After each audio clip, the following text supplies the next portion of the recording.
And now, part 2 of our in-depth interview with New World Order researcher Alan Watt.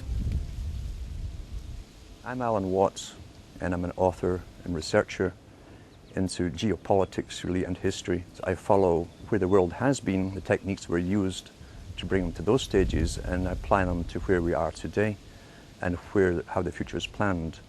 I've researched so many books. I've got a library of my own.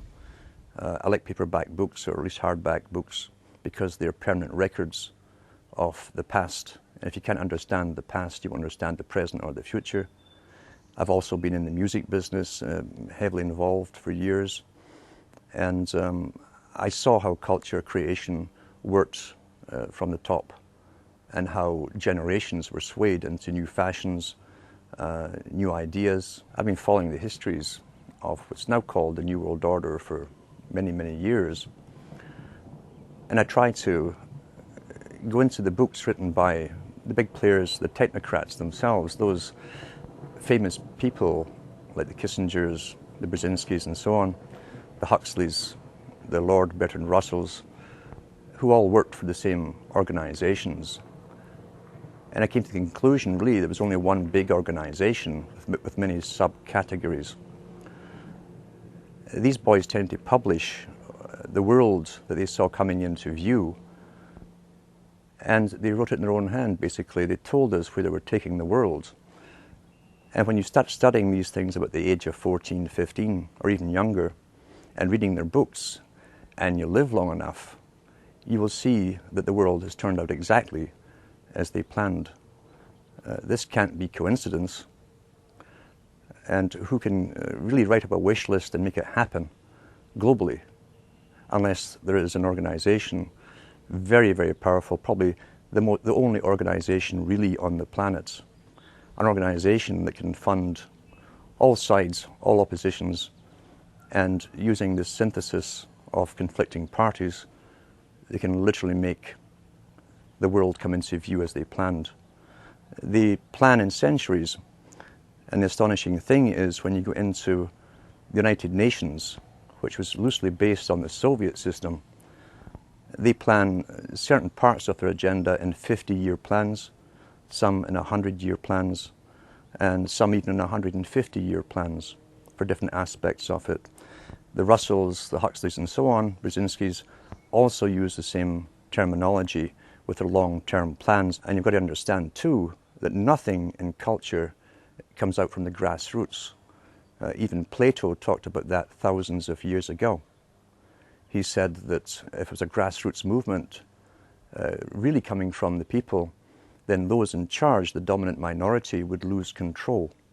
Therefore, every change in culture, right down to fashion and music, and this was written 2,300 years ago, had to be authorized from the top and promoted from the top if it fitted with the continuance of control over the public. And these are sciences which were taught down through the ages, are still taught today to the big players, and they've used it to the full in the 20th century, now into the 21st century with the use of television, mass communications, radio, etc. Everything has been given to us for the appropriate time and stage in the actual planning. And for those who are coming into this kind of study, it's best to go into the books, as I say, written by the big players themselves. They love to boast. Kissinger's got lots of books out there, so has Brzezinski. These are probably two of the master players in geopolitics. Try to stay away from all the conspiracy books. They're also put out there on purpose, very fascinating books, but they'll lead you in circles forever without giving you the overall picture to the fact that every generation has a purpose up until this present time. And in a post-industrial era, these big boys have decided, and their masters too, that we are simply superfluous and they no longer need us. Hence, we have big foundations coming forward and organizations like the Optimum Population Trust who have decided to come out openly and demand that governments start radically reducing the populations. We are now the useless eaters, as Lord Bertrand Russell called us. Our ideas, our opinions on everything, our worldview, even to do with population, and the fake view that we're overpopulated is all projected to us by the mainstream media working in concert for their masters. And we begin to parrot what we hear through repetition. And that's so important, is repetition with slogans and catchphrases. And once you hear it happening in your own local group, your milieu, then you know it's working. And the camera can make anything appear to be true. You'll see that in India, for instance, they always use the same streets of Bombay to make you think that you're massively overcrowded, and that's the impression people think of the entire Indian continent. The Indian continent is huge, with thousands and thousands of miles of forest where no one lives. It's the same in Africa too. China, being the model state for the world, for instance, put into effect the United Nations policy to the extreme with its population reduction and the movement of people off of the rural areas into cities. They started that years ago. Right now, they're in the process of moving 200 million more people off into the major cities, and that's the major newspapers. The cities appear to be crowded because everyone's being moved into them. In the Western world, since the 1950s, again under the term of urban sprawl and stopping urban sprawl, the Western countries also signed agreements to do no more building in the outskirts and of the major cities. All existing buildings have to be used or else knocked down, replaced with even higher ones. But regardless, with the immigration and the free flow of people now from third world countries, the Western countries appear to be overcrowded. And yet the UN's own statistics show, and so do the national census show, that the Europeans, for instance, Canadians and Americans who have been here for a couple of hundred years are actually in decline.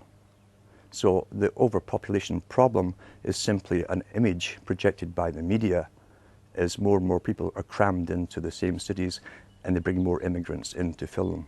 But I also realized the system of schooling when I was going to school was bogus. The histories were bogus, and I was very, very lucky to have access to very old libraries, town libraries.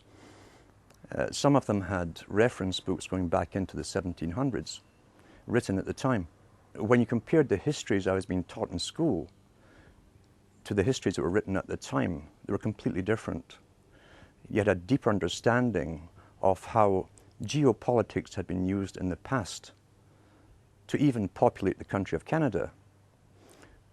London couldn't get immigrants to go off into the new colonies. What they did for Australia was to create so many laws that you couldn't help but break them, and poverty, and therefore stealing a loaf of bread to feed you or your family would get you deported to Australia with your family. That's how they populated Australia, crime. They created the laws for crime. With Scotland, they had a rebellion, which could have been rigged, and I often think it was, and the whole of Scotland was punished. And they deported millions of the Scots off to the Americas to populate the Americas. This is geopolitics in action. That's how it works.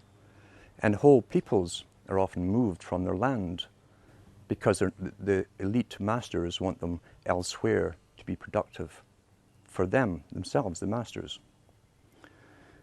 When you look at the strategy for the US and Canada, again, long-term strategy, long-term planning, you'll find that the big corporations of their day, the Hudson's Bay companies, the Fraser companies, were given charters to own the land before Canada was Canada or US was the US. They were simply called the Americas. These were private international corporations that had the power of life and death over everyone who lived within their areas. The Queen or the King had a consulate in every country, Lieutenant General or Governor General, they call them. We still have one in Canada today who represents the Queen. They have all the powers over life and death of subjects under that governor. How they stopped rebellion in the past was to give us an idea of what they called democracy.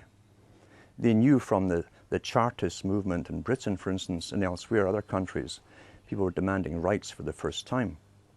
And so once again, they gave us champions to speak on our behalf. which calmed the people down, thinking for the first time in history, the people were involved in their own destiny creation. And nothing was further from the truth. Because the planners knew that once you bring people into a country or a continent, create real wealth for them and get businesses going, clear the land, drain the swamps, and so on, they can take it all away from you through laws 200 years down the road. And that's what's happening now. Long-term geopolitics once more. And if you think I'm kidding about this, go into the history books written at the time. They're still there in some of the libraries. And you can also go into the art of geopolitics. There's even videos on YouTube on Brzezinski boasting about how he set up the Taliban in Afghanistan. You'll see him encourage them to fight the Soviets at that time in the 1970s. And he actually says, yours is a holy war. This man, who obviously believes in nothing but himself and his own peer group, is encouraging other people to go and fight a holy war, a jihad. And he uses these terms against the Soviets, knowing full well, once it was set up and it was backed by the CIA, that 10, 15 years down the road, there'd be a problem. And then they'd have to go to war with the very group they'd created to fight the Soviets. That's what's happening today. Long-term strategies. Well, that's how history has always been run. If you can go into the books where you find the British Home Office is mentioned, study the history of the diplomatic corps. Because the diplomats were spies. They would go into territories, set up embassies, collect intelligence data for future invasions. Their job was also to try and grab the rights of minerals, gold, silver, etc. across the planet. All natural resources. And find ways, long-term strategy, to either bribe it off the present rulers of those countries or else create an ultimate war with them and simply steal it under the guise of occupation. We're living through a stage today, as I say, where this is all coming to a culmination. This is the post-industrial era. We're post-technical almost in the West. It's all done in other countries, all the technical stuff. And Brzezinski himself talks about the technocratic era, where the future will be for an elite with a highly trained bureaucracy underneath them and scientific elite who will not need the human labor that they've needed in the past. Human labor that is excessive and is unemployed and is hungry is now a threat to that established elite. So now they're doing something which they can only do to the human species. They don't need to do this with animals.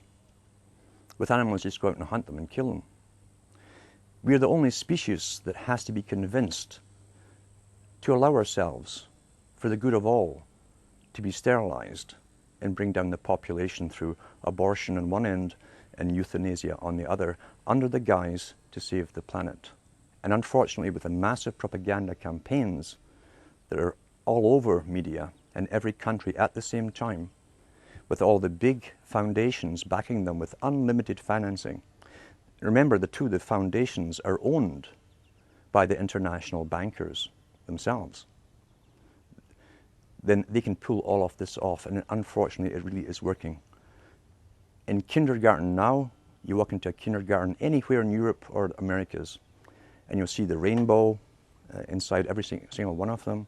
You'll see all the terms about the world. Here's the globe, we're all global. And you'll see the greening messages everywhere, everywhere.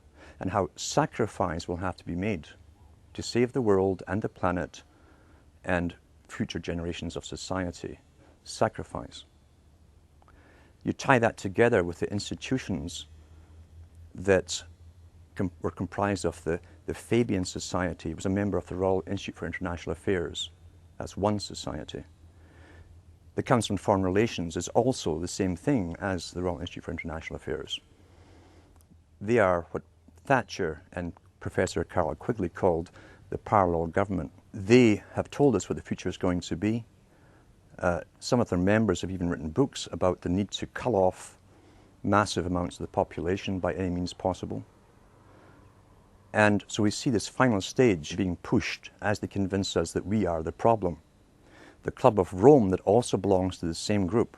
In the 1990s, the two founders said that back in the 1970s at the Club of Rome, they were given the task as a premier think tank for the globe, this global society, the task to find ways of reducing the population and controlling the people to go along with this, convincing the public how to go along with it.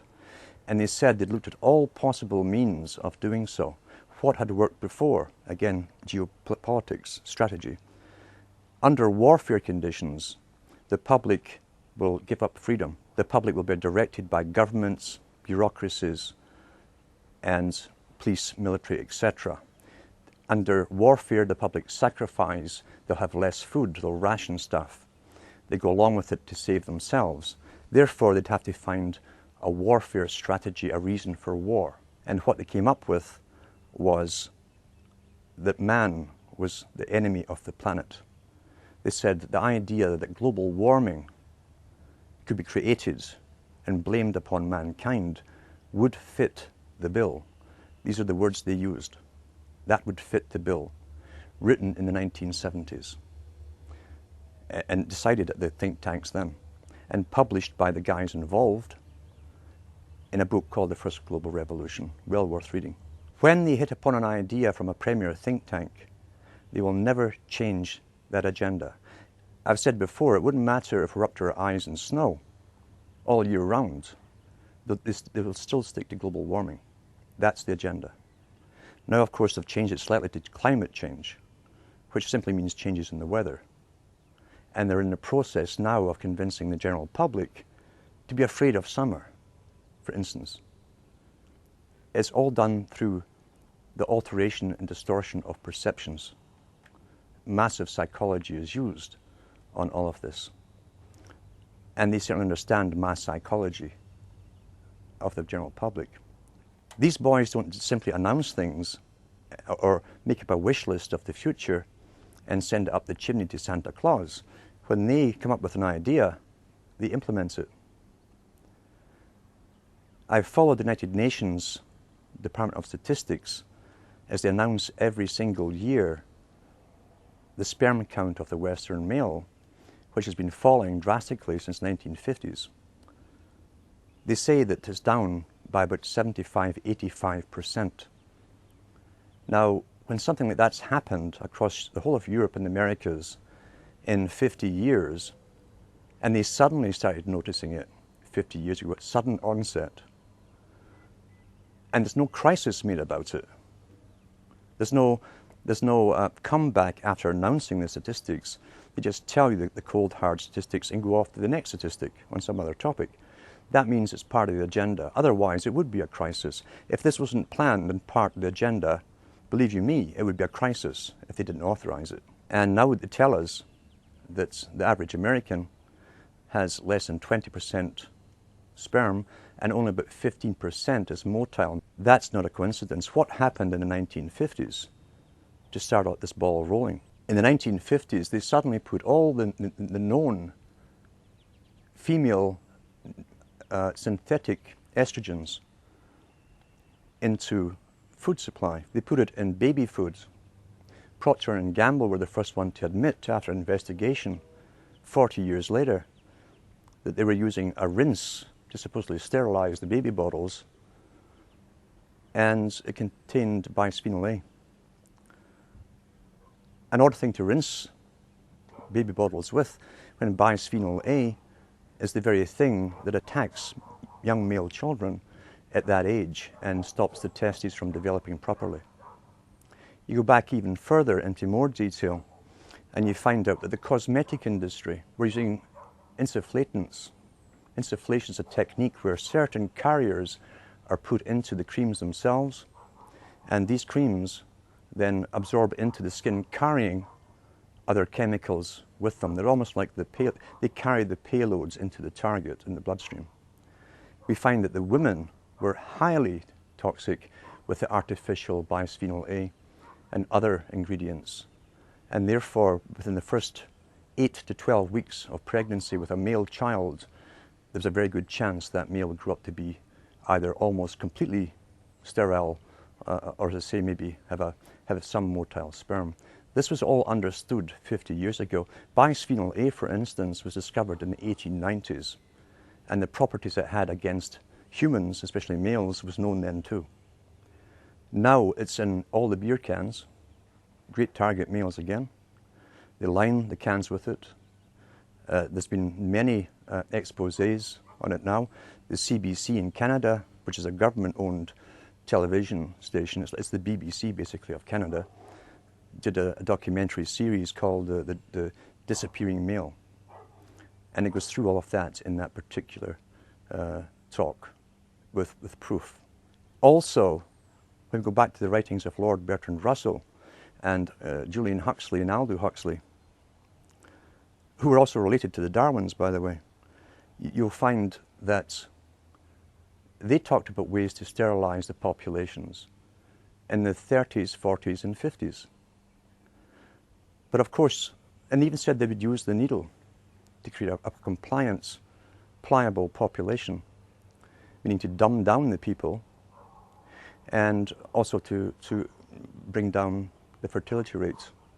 In the 1950s, across Europe and the Americas, what came out, under vast promotion, what came out? The polio vaccine came out. That was the first one ever to come out through a mass fear campaign, a massive fear campaign. Polio was very, very rare. Yet if you go back to the old PATH black and white newsreels that they showed all over the world at the time, they showed you the same one boy in the iron lung, and that terrified the whole world. How many polio cases was actually there? Was it really polio?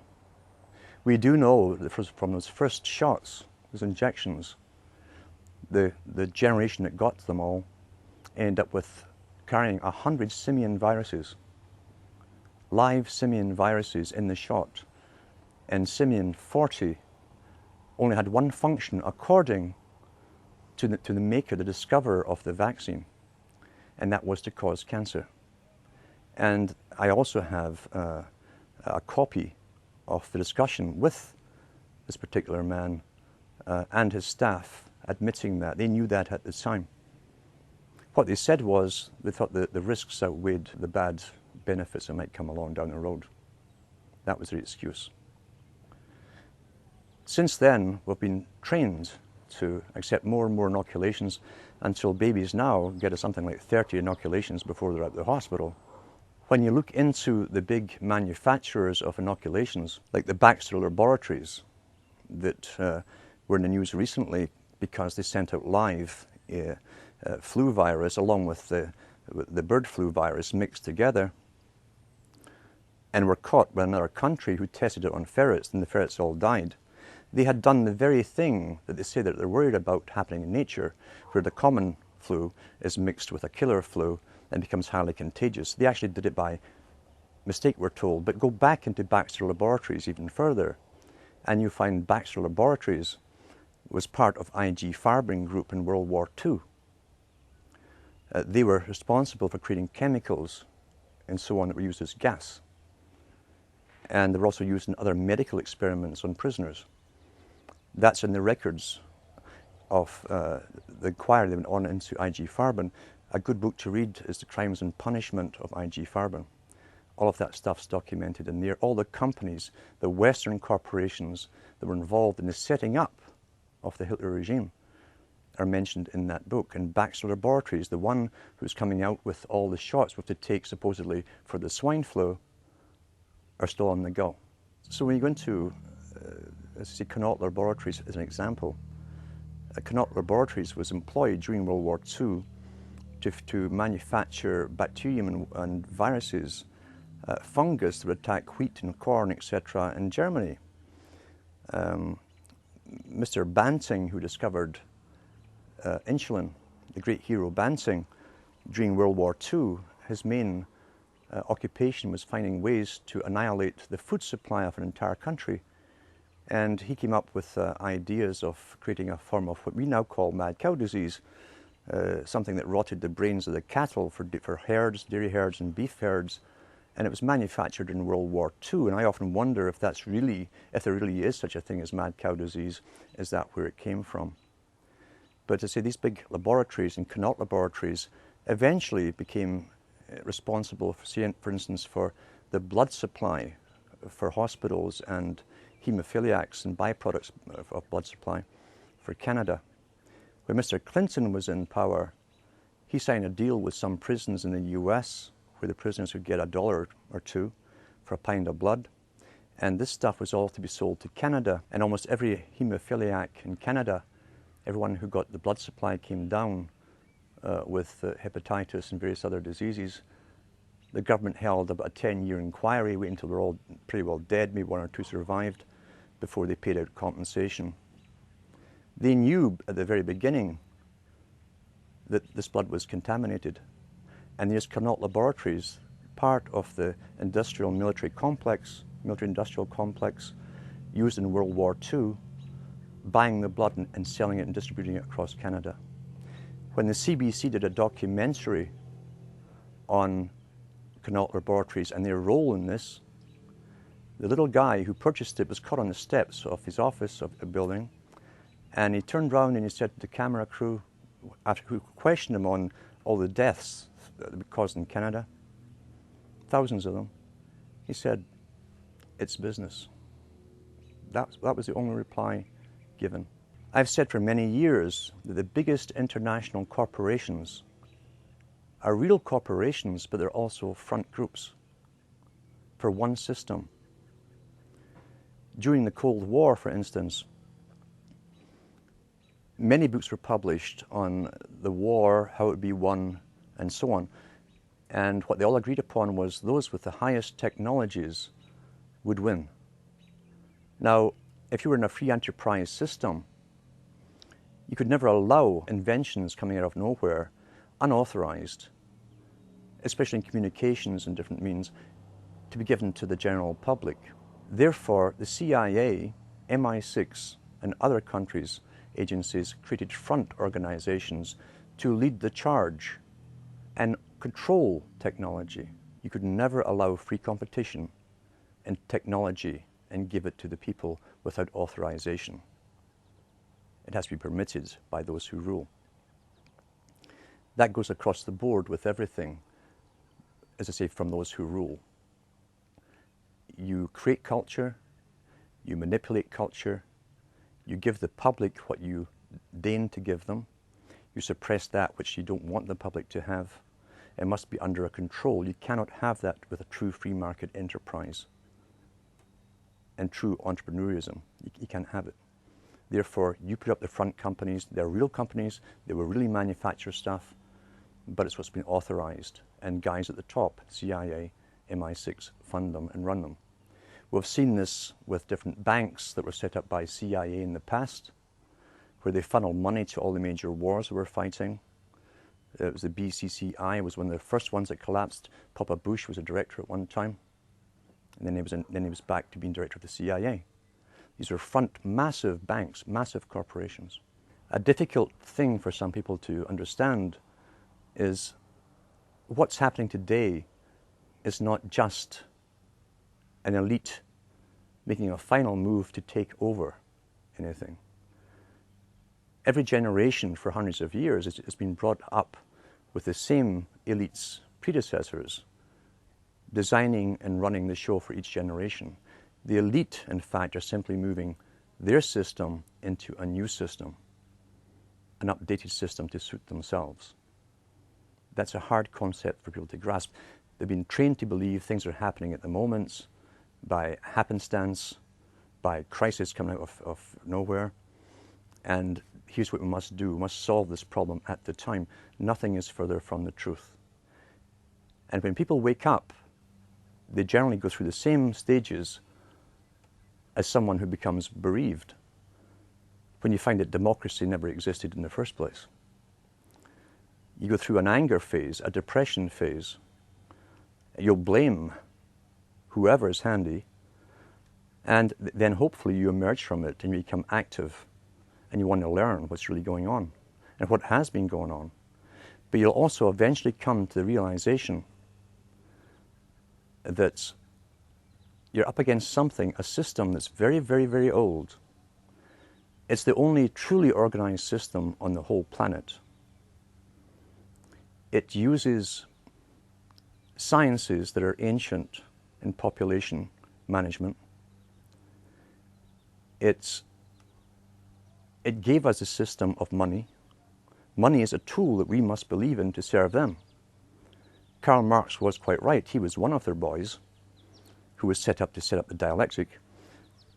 And he was quite right when he said that money is a tool of the elites. It's essential that the people who stop bartering or working for themselves and start using money as a means of exchange, which then can be taxed back from them, are becoming slaves.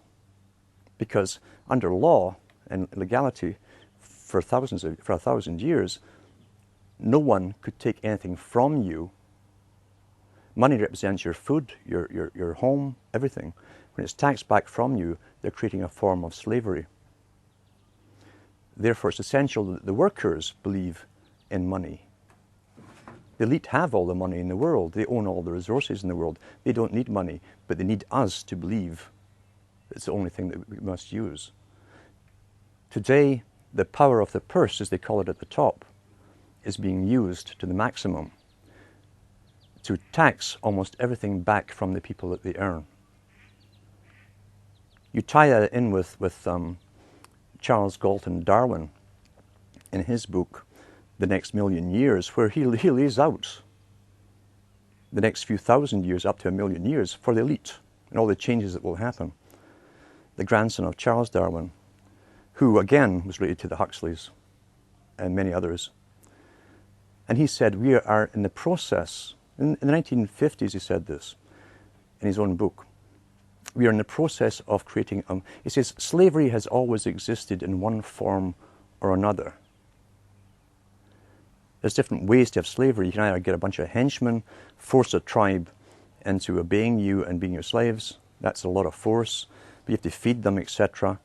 Or you can allow them to keep so much of their earnings for themselves, to maintain themselves, and take off all the rest to supply the elite and the structure of the system over them. But he says we are now in the process of creating a more sophisticated form of slavery. In other words, the general public who would drift into the system and it would become natural for them would never twig on that they were actually slaves. You tie that in with the institutions that the Huxleys and the Darwins belong to. The Royal Institute for International Affairs, which has branches in every country in the world, they set up the United Nations.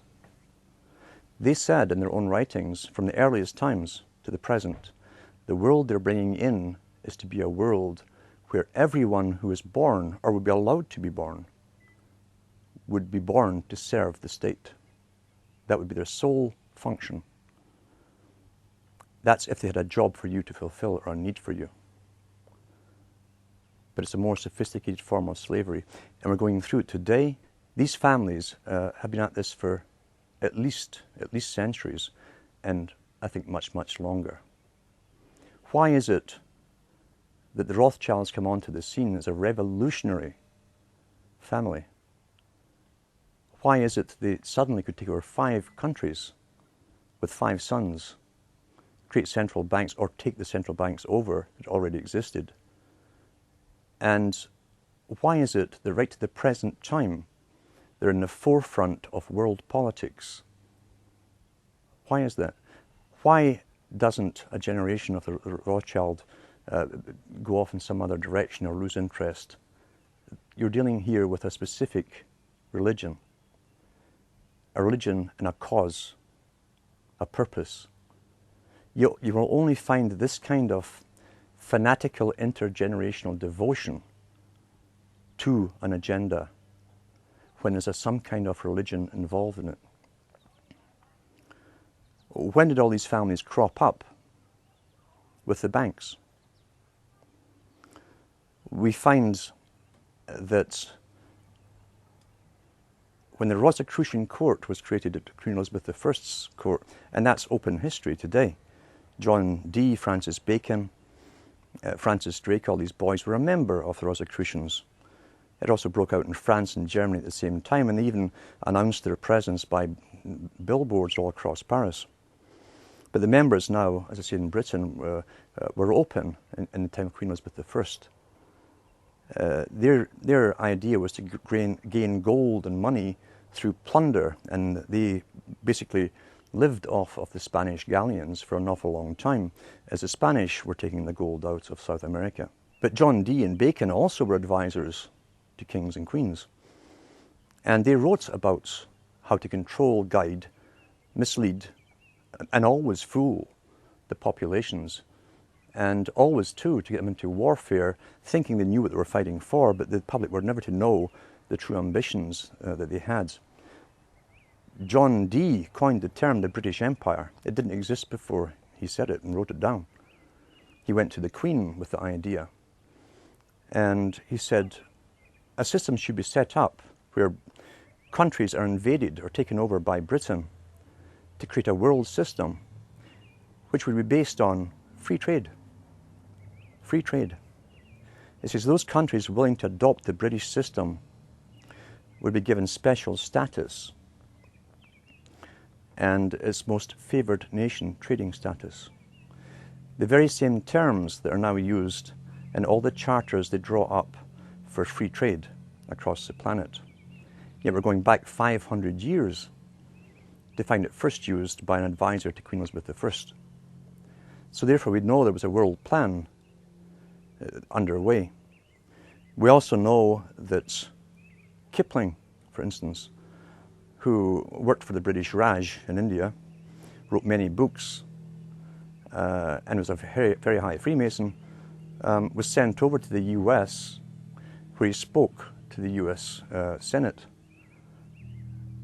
equal to equal, and said, we pass the torch on to you. America was then to take over the financial cost of conducting this world at war, basically, to take over a world into a global system. I'm Alan Watt, and I'm a long-term researcher into the geopolitics and the psychopolitics of a world society, basically, the society that's bringing in globalism in our lifetime. In the 1950s, a book came out called The Next Million Years, and that was done by Charles Galton Darwin. Now, like the Galtons, again, were another special bunch that came out to do with eugenics. And they started up the IQ tests that are now used across the world for school children to try and get the average intellect of children, classify them in grades, etc. And they then intermarried with the Darwins. So Charles Galton Darwin was the grandson of Charles Darwin. He was a physicist. Again, too, what we're talking about is what Huxley said. Huxley being the end product of selective breeding to get a scientist, then so was Charles Galton Darwin. They were bred along the Platonic lines. Plato talked about it too. And they became the scientific class. Charles Galton Darwin was a top physicist in Britain, worked on atomic energy, weaponry and so on, but he also was attached to other delegations at the United Nations, had a lot of power, was well known, given a lot of exposure on political viewpoints and social viewpoints in the media. And he came out with the book in the 50s called The Next Million Years.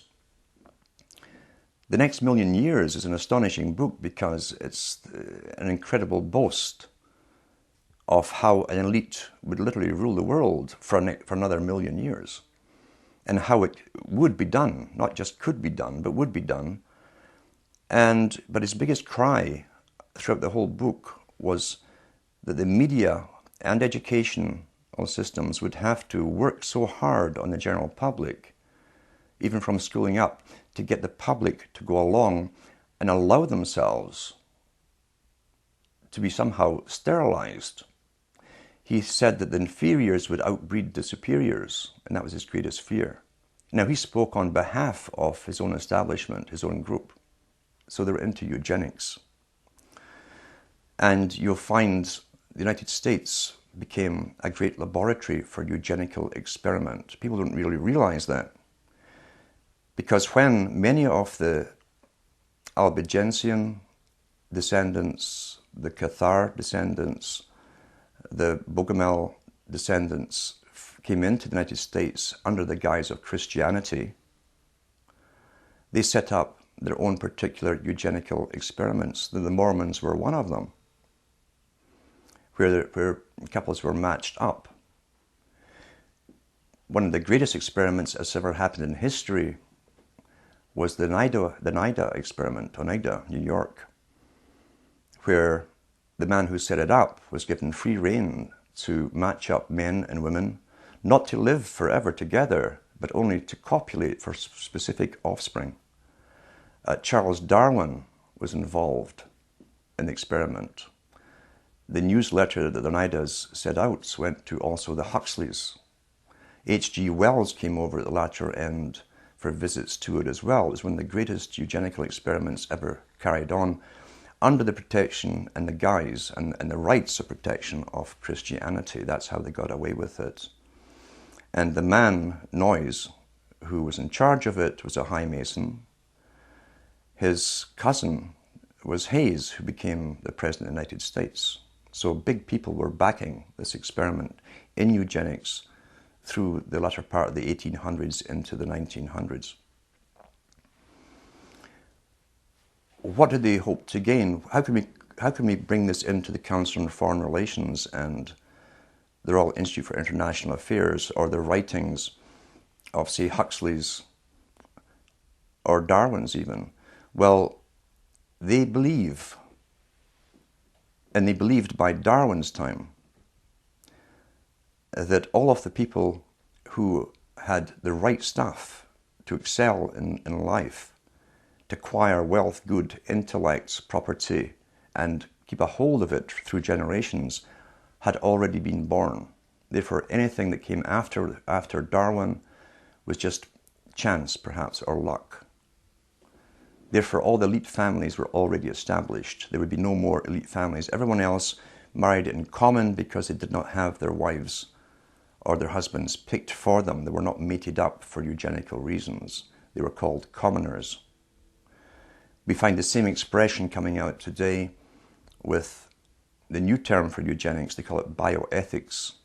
And the bioethicists are saying that those people, the common people, have junk genes. It's another slander on the public, you see. Meaning you have all these weird, erroneous genes because none of you down through the generations were specifically married up for specific reasons. Whereas you go into the line of, or the lineage of Darwin, and the Darwin family and many other families of his time were already only breeding into one other family for generations. And the Darwins, for about 5 generations that we know of, by records, birth records, and marriage records, only married into the Wedgwood family, the big pottery conglomerates. And when Charles Darwin's first wife died, he married his mother's sister, who was a Wedgwood as well. The problem with this incredibly close inbreeding, and I should say too, the Huxleys were also descended from Darwin too. You'll find contacts there, and their wives. How many of these families, these wealthy elite families, were actually into inbreeding in this fashion, this close inbreeding, we'll never really know. Maybe one day they will publish it. But I know that Ian Taylor came out with an excellent book on Darwin called Darwin and the New World Order, where he documented the lineages of at least the Darwin family to do with the Wedgwoods. And as I say, the unfortunate thing of such close inbreeding is you can have, if there's a dominant gene there prone to a specific illness or disease, it tends to be passed on. And I think that with genetic research, they hope to overcome the problems they've had with such close inbreeding for themselves. But genetic research will not be used for the benefit of the rest of humanity, even though it's our tax money that's going into and has been going into the research for so long. How long have they been working? And why have they been working so long on genetics. What's the reason for it? All geneticists are eugenicists because it starts off in your first course to do with eugenics, superior and inferior types. Therefore, at the start of their training at university, they become true believers in eugenics to begin with. We've been told that the double helix in the genes and so on wasn't discovered until Watson came along around the 70s or so, and that they'd always suspected that there were things called genes. This was standard in all medical training for many, many, many years, but they hadn't found them. They just suspected they were there, we're told. But yet, if you go into the writings of the greatest mathematician that the Royal Society could produce, called Rutherford, he's the guy they sent off abroad to do the equations for the pyramids and so on for the Royal Society. In his own memoirs, he said that in the early 20s, he was employed on scientific research as a mathematician to work on genes. Why would you need a mathematician working on genes for something you haven't discovered yet? You can't see them unless they could see them. And I believe that's how far ahead they truly were back then. They did know the genes were there. They were working on them heavily. Because, as I say, the agenda since at least Darwin's time onwards was to create a superior type of human. They toyed with the idea of creating even a superior type of worker to serve the superior class. Someone who could be very, very healthy, bright enough to accomplish all the tasks, but not too bright to overthrow the dominant minority. That's what the utopia, or the utopic idea, is basically based upon. Some of them are so arrogant, like Julian Huxley, who was the first CEO of UNESCO, who said that UNESCO's function, by the way, the United Nations Organization for Education worldwide, was to create a standardized system of education across the world so that all children could be manipulated into the same thought patterns, belief patterns, and mentality, basically. A standardization process, a Plato's cave that would all grow up in, never knowing anything outside that cave. He was quite blatant about that. It was for social engineering purposes, not for educational purposes as such. Now, eugenics goes back, as I say, into the most ancient times. All kings and queens were mated up for their supposedly inherited traits as leaders and even as gods by the priesthoods, who kept records of the traits, the physical and mental personality traits of offspring of these unions. The one thing that was lacking was a moneyed class who also used the same techniques. We find this coming out with the Rothschilds family. So you had monarchies running the world, running an empire such as the British Empire. All you needed now was the moneyed system to go along with it. We find the Rothschilds worked on the same principles as monarchies. They intermarried each other to keep the same intellects, abilities, and so on going. With the Rothschilds, we find they only marry their nieces, their immediate nieces, down through the generations. We find Benjamin Franklin, very interesting man long before this, again, high Freemason. This is in his own records at the Franklin Institute. He joined the English Lodge. He joined other lodges. He became eventually the Grand Master of the Nine Sisters Lodge in France. He initiated Voltairean as a member and others. But he was also a member of the Hellfire Club in England. Benjamin Franklin talks about the carriers. He called them dollies. These are women who had selective genes. They were the products themselves of selective special breeding.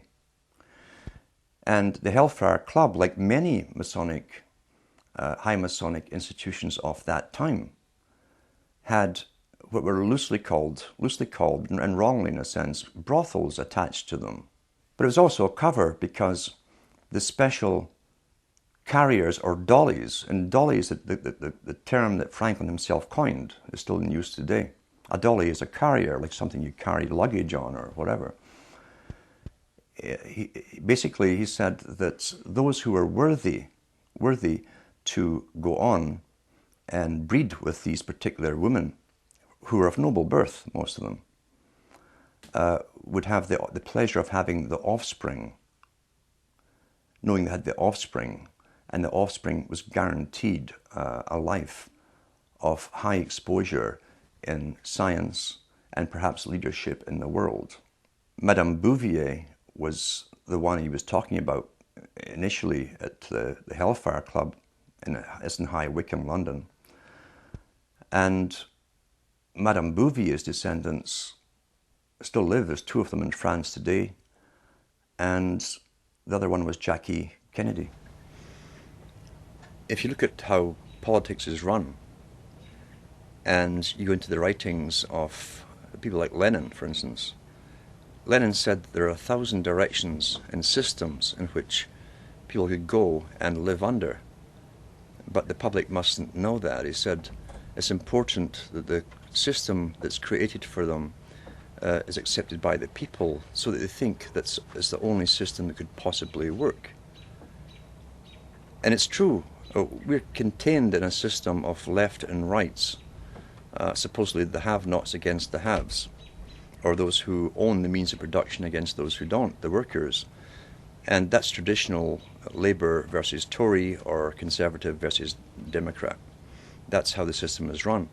It keeps the public contained within a system of thinking that it must be one or the other, or a middle road in between, which they push. It never occurs to the general public that society has lived in the past under many different types of systems.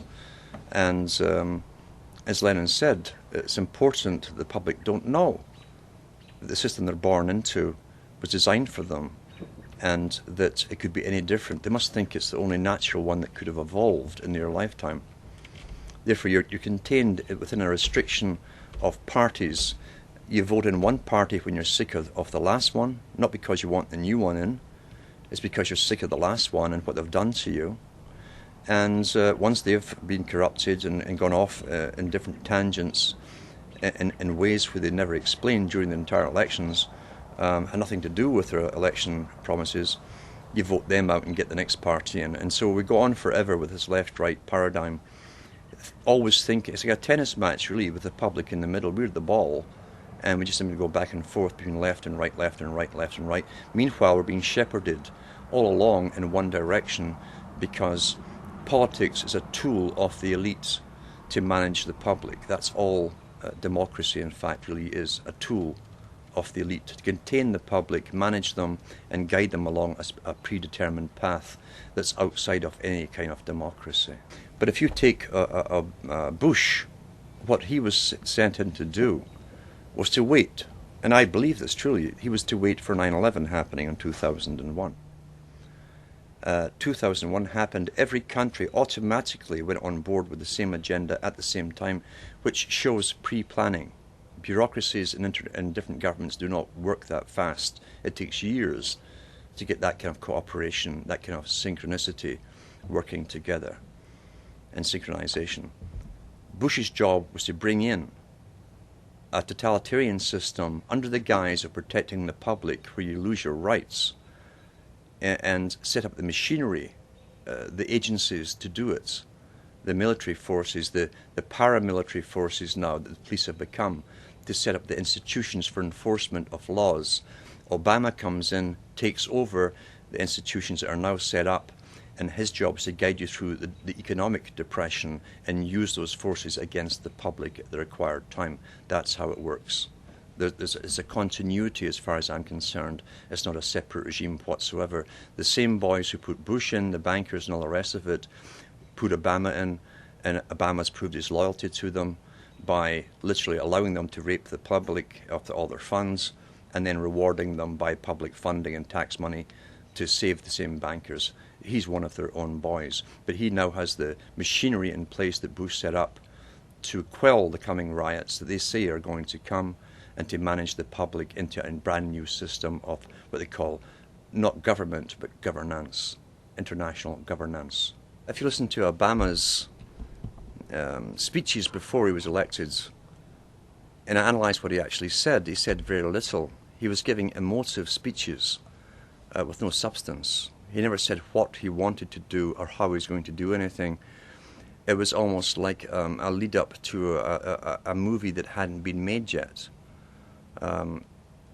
Emotional talk of hope, but not saying how the hope would be transformed into realities. He used the term that's been used in academia for the last few decades in the Ivy League schools and universities of the century of change. So his slogan became, and they use slogans written for him, change is good.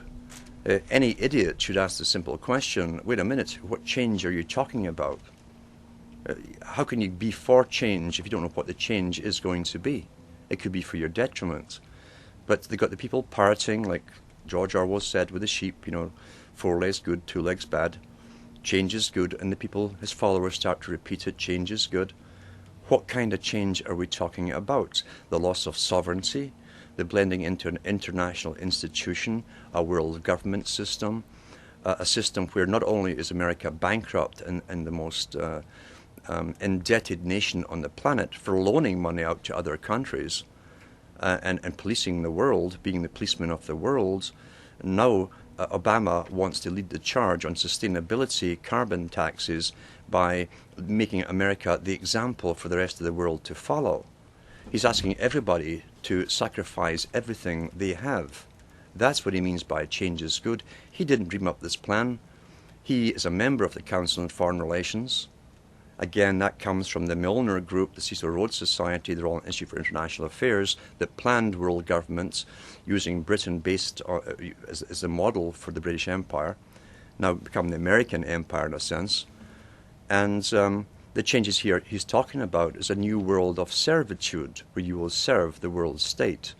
And you'll also have to pay off all your debts along the way, which is impossible as far as I'm concerned. You cannot ever pay the kind of debt America has incurred since World War II. It's impossible to pay back. Therefore, the changes he's talking about really is a New Deal. When you hear a New Deal mentioned by any president, and we got that from FDR, we got it from Bush, last Bush it was in, a New Deal. We're getting it from this administration. That's a legal admission from the leader of your country of a new system. A New Deal is literally a new system. The first system was the Constitution.